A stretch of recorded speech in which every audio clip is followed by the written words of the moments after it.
heavenly treasures.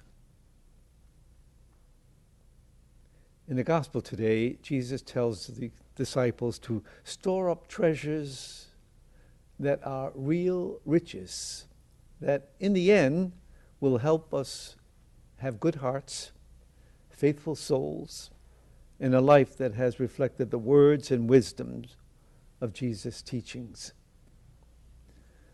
We heard a wonderful example of this in the life of St. Aloysius Gonzaga, whose life and memory we commemorate today.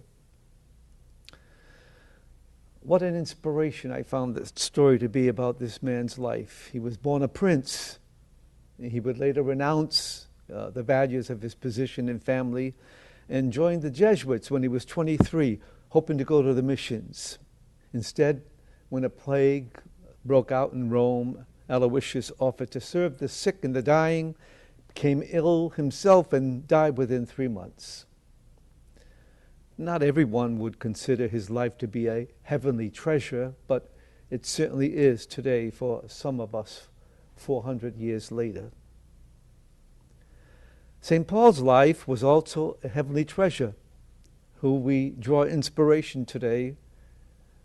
And like Aloysius, he too was born into greatness, an Israelite, a descendant of Abraham, but chose instead not to boast in being a Hebrew of Hebrew parentage, but to boast in the cross of our Lord Jesus Christ. His treasure was where his heart was.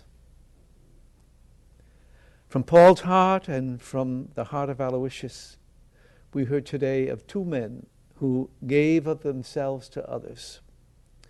They were storing up for themselves heavenly treasures, and we do as much whenever we do for others. I heard and witnessed an extraordinary example of a stepfather who stored up heavenly treasures by what he did for his stepdaughter. Since her middle school years, this stepdad would place a note of affirmation on his stepdaughter's door every morning before she went to school, right through her high school years. On Father's Day this year, the daughter, now in college, gifted her father with every single note he had pinned to her door, proving that she had read them and kept them and drew inspiration from them. The father clearly was overwhelmed with emotion to learn that the daughter had treasured his notes.